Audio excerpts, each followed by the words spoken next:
ఈ విశ్వంలో ప్రతి జీవికి ఒక ప్రారంభం ఉంటుంది.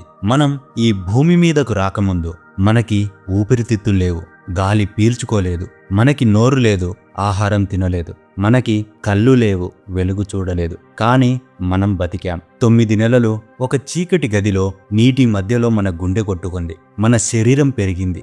మనకి ఆ శక్తి ఎక్కడి నుంచి వచ్చింది? అదొక అద్భుతమైన మార్గం. అదే నాభి. మనం పుట్టగానే డాక్టర్లు బొడ్డుపేగును కట్ చేసి ఉండొచ్చు, కానీ ఆ మచ్చ వెనుక దాగి ఉన్న శక్తిని మాత్రం ఎవరూ కట్ చేయలేరు.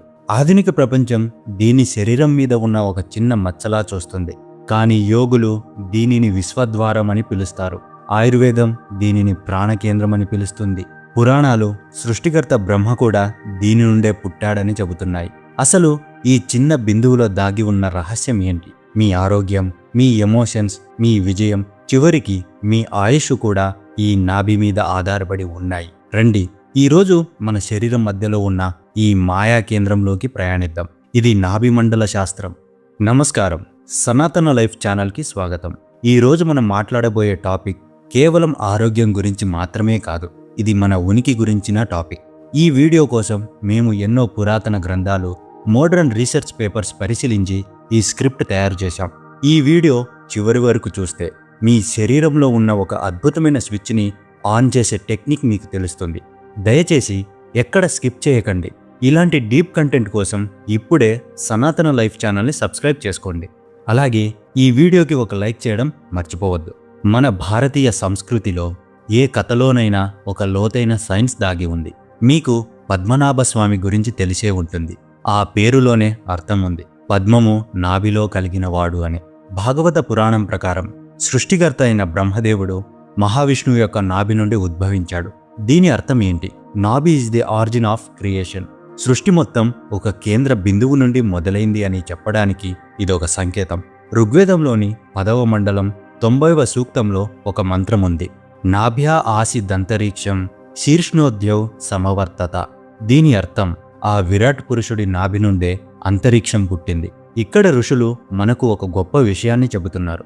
విశ్వానికి ఒక కేంద్రం ఎలా ఉందో మన శరీరానికి కూడా ఒక కేంద్రం ఉంది, అదే నాభి. యథా పిండే తథా బ్రహ్మాండే. బయట ఉన్న విశ్వశక్తిని మీ శరీరంలోకి లాక్కునే ఒకే ఒక గ్రావిటీ పాయింట్ మీ నాభి. అందుకే పురాతన ఆలయాల్లో విగ్రహ ప్రతిష్ఠ చేసేటప్పుడు విగ్రహం యొక్క నాభి స్థానంలో రత్నాలు, యంత్రాలు ఉంచుతారు. ఎందుకంటే ప్రాణప్రతిష్ఠ అక్కడే జరుగుతుంది కాబట్టి. ఇప్పుడు కాస్త సైన్స్లోకి వెళ్దాం. ఒక తల్లి గర్భంలో పిండం ఏర్పడినప్పుడు మొట్టమొదట తయారయ్యేది మెదడు కాదు, గుండె కాదు, అది బొడ్డు పేగు కనెక్ట్ అయ్యే ప్రాంతం. అక్కడి నుండే ఆహారం వెళ్తుంది, ఆక్సిజన్ వెళ్తుంది. అక్కడి నుండే బిడ్డకు కావాల్సిన ప్రతి అవయవం తయారవుతుంది. ఆయుర్వేదంలో సుశ్రుత సంహితలో ఒక మాట ఉంది, శిరధమని జనని నాభి. అంటే శరీరంలో ఉన్న సిరలు, ధమనులు అన్నీ నాభి నుండే పుట్టాయి. మీరు గమనించారా? మన శరీరంలో మొత్తం 72,000 నాడులు ఉన్నాయని యోగశాస్త్రం చెబుతుంది. ఈ 72,000 నాడులు ఒకే చోట కలుస్తాయి. ఆ జంక్షన్ బాక్స్ పేరే నాభి. దీనిని మీరు ఒక చక్రం అనుకుంటే, నాభి అనేది ఇరుసు లాంటిది. ఈ ఇరుసు సరిగ్గా ఉంటేనే బండి నడుస్తుంది. అందుకే ఆయుర్వేదం ప్రకారం మనిషి చనిపోయిన తర్వాత కూడా శరీరం చల్లబడుతుంది, కానీ నాభి ప్రదేశం మాత్రం సుమారు 3 గంటల పాటు వెచ్చగా ఉంటుంది. ఎందుకంటే ప్రాణం చివరిగా వదిలి వెళ్లే ప్రదేశం అదే. యోగులు శరీరాన్ని కేవలం మాంసంతో చూడలేదు, శక్తి కేంద్రాలుగా చూశారు. సరిగ్గా నాభి వెనుక వెన్నుముకలో మణిపూర చక్రం ఉంటుంది. దీని రంగు పసుపు, దీని తత్వం అగ్ని. రామాయణంలో హనుమంతుడు సూర్యుడిని మింగడానికి వెళ్లే కథ మీకు తెలుసు కదా. ఆ కథలోని ఆంతర్యం ఏంటంటే, సూర్యుడు అంటే అనంతమైన శక్తి. ఆ సూర్యశక్తి మన శరీరంలో నాభి రూపంలో దాగి ఉంది. దీనిని సోలార్ ప్లెక్సస్ అని ఇంగ్లీష్లో అంటారు. సోలార్ అంటే సూర్యుడు. అంటే మీ పొట్టలో ఒక చిన్న సూర్యుడు ఉన్నాడు. ఈ సూర్యుడు బలంగా ఉంటే మీలో ఆత్మవిశ్వాసం మెండుగా ఉంటుంది. మీరు దేన్నైనా సాధించగలననే ధైర్యం ఉంటుంది. మీ జీర్ణశక్తి అద్భుతంగా ఉంటుంది. కానీ ఈ చక్రం బలహీనపడితే మనిషి పిరికివాడవుతాడు. చిన్న విషయానికే భయపడతాడు, నిర్ణయాలు తీసుకోలేడు, ఎప్పుడూ అలసిపోయినట్లు ఉంటాడు. నాకు ఆకలి వేయట్లేదు అని ఎవరైనా అన్నారంటే వాళ్ళ శరీరంలో అగ్ని ఆరిపోతుందని అర్థం. ఫ్రెండ్స్, ఇది చాలా ఇంట్రెస్టింగ్ పాయింట్. మీకు ఎప్పుడైనా బాగా టెన్షన్ వచ్చినప్పుడు కడుపులో ఏదో తిప్పినట్టు అనిపించిందా? ఇంటర్వ్యూకి వెళ్ళేటప్పుడు లేదా ఎగ్జామ్ రిజల్ట్స్ చూసేటప్పుడు పొట్టలో సీతాకోక చిలుకలు ఎగిరినట్టు అనిపిస్తుంది. ఎందుకు? ఆలోచించేది మెదడు కదా, మరి రియాక్షన్ పొట్టలో ఎందుకు వస్తుంది? ఎందుకంటే సైన్స్ ప్రకారం నాభి దగ్గర ఎంటరిక్ నర్వస్ సిస్టమ్ ఉంది. దీనిని డాక్టర్లు రెండవ మెదడు అని పిలుస్తారు. మీ బ్రెయిన్లో ఉండే న్యూరాన్స్ లాంటివే ఇక్కడ 500 మిలియన్లకు పైగా ఉన్నాయి. ఇంకో షాకింగ్ నిజం ఏంటంటే మన సంతోషానికి కారణమయ్యే సెరటోనిన్ హార్మోన్ 90% ఉత్పత్తి అయ్యేది మీ మెదడులో కాదు, మీ నాభి మండలంలోనే. అందుకే మనం అంటాం, నా గట్ ఫీలింగ్ చెబుతుంది ఇది జరుగుతుందని. అంటే మీ నాభికి మీ మెదడు కంటే ముందే విషయాలను పసిగట్టే శక్తి ఉంది. ఇది మూఢనమ్మకం కాదు, ఇది ప్యూర్ న్యూరోసైన్స్. ఇంత శక్తివంతమైన కేంద్రం కాబట్టే ఇది కొంచెం డిస్టర్బ్ అయినా శరీరం మొత్తం అల్లకల్లోలం అవుతుంది. దీనినే ఆయుర్వేదంలో నాభి చలనం లేదా ధరణ అంటారు. మనం బరువులు ఎత్తినప్పుడు, సడన్గా కదిలినప్పుడు లేదా తీవ్రమైన స్ట్రెస్ వల్ల నాభి తన సెంటర్ పాయింట్ నుండి కొంచెం పక్కకి జరగొచ్చు. నాభి పైకి జరిగితే అరుగుదల సమస్యలు, ఛాతిలో మంట, వాంతులు వస్తాయి. నాభి కిందకి జరిగితే విరేచనాలు, స్త్రీలలో పీరియడ్ సమస్యలు వస్తాయి. నాభి పక్కకు జరిగితే తీవ్రమైన కడుపు నొప్పి, గ్యాస్ వస్తుంది. మరి నాభి సరిగ్గా ఉందో లేదో తెలుసుకోవడం ఎలా? దీనికి ముందుగా నేల మీద వెల్లకిలా పడుకోండి. చేతులు పక్కన పెట్టండి. మీ కాలి బొటనవేళ్లను గమనించండి. 2 బొటనవేళ్లు ఒకే ఎత్తులో ఉన్నాయా? ఒకటి కిందకు, ఒకటి పైకి ఉంటే మీ నాభి స్థానం తప్పింది అని అర్థం. లేదా ఉదయం పరగడుపున మీ బొడ్డు మీద వేలు పెట్టి చూడండి. అక్కడ గుండె కొట్టుకున్నట్టు లబ్డబ్ అని బలంగా వినిపిస్తే అది ఆరోగ్యమే. ఆ శబ్దం బొడ్డుకి పక్కన వినిపిస్తుంటే నాభి జారింది అని అర్థం. అయితే ఈ నాభి మండలాన్ని మళ్ళీ శక్తివంతం చేయడం ఎలా? మన ఋషులు దీనికి అద్భుతమైన మార్గాలు చెప్పారు. ఇవి మీరు రేపటి నుండే పాటించవచ్చు. మొదటిగా నాభి పురాణ. మన శరీరంలో 72,000 నాడులు నాభి దగ్గర కలుస్తాయని చెప్పుకున్నాం కదా. మరి ఆ నాడులకి పోషణ ఎలా ఇవ్వాలి? సింపుల్గా రాత్రి పడుకునే ముందు మీ బొడ్డులో 3 చుక్కల నూనె వేయండి. అందులో ఆవు నెయ్యి వేస్తే కంటి చూపుకి, చర్మ సౌందర్యానికి, జీర్ణశక్తికి మంచిది.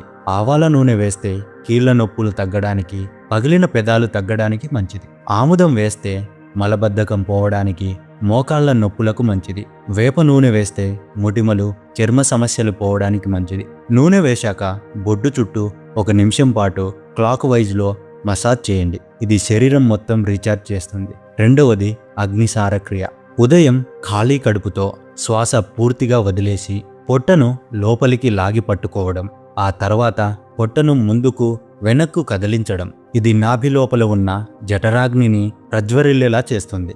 గమనిక ఏంటంటే ఇది గురువుల సమక్షంలో లేదా యూట్యూబ్లో ఎన్నో మంచి వీడియోస్ ఉన్నాయి.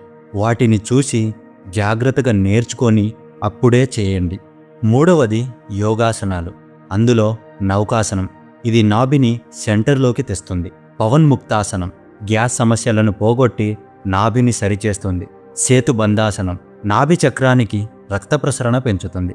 నాలుగవది ఆహార నియమం. నాభి అగ్నిస్థానం కాబట్టి చల్లటి పదార్థాలు తాగడం వల్ల ఆ అగ్ని ఆరిపోతుంది. ఎప్పుడు గోరువెచ్చని నీరు తాగడం అలవాటు చేసుకోండి. ఇది మీ నాభిని కాపాడుతుంది. చివరగా ఒక చిన్న కథ. అడవిలో కస్తూరి మృగం ఉంటుంది. దానికి ఒక అద్భుతమైన సువాసన వస్తూ ఉంటుంది. ఆ వాసన ఎక్కడి నుంచి వస్తుందో తెలియక అది అడవి అంతా పిచ్చిగా పరిగెడుతుంది. గడ్డిలోకి వెతుకుతుంది, చెట్ల వెనుక వెతుకుతుంది. అలసిపోయి ప్రాణం వదిలేస్తుంది. కానీ దానికి తెలియని విషయం ఏంటంటే ఆ సువాసన వస్తున్నది బయట నుంచి కాదు, దాని సొంత నాభి నుంచే. మనిషి పరిస్థితి కూడా అంతే.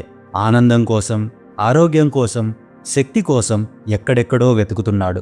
డాక్టర్ల చుట్టూ, మందుల చుట్టూ తిరుగుతున్నాడు. కానీ మనకి కావలసిన ప్రాణశక్తి మన నాభిలోనే దాగి ఉంది. మిత్రులారా, మీ నాభి కేవలం శరీరంలో ఒక భాగం కాదు, అది మీ పవర్ హౌస్. దాన్ని నిర్లక్ష్యం చేయకండి. ప్రతిరోజు దాన్ని గమనించండి. దానికి సరైన పోషణ ఇవ్వండి. మీ నాభి ఎప్పుడైతే బ్యాలెన్స్గా ఉంటుందో మీ జీవితం కూడా అప్పుడే బ్యాలెన్స్గా ఉంటుంది.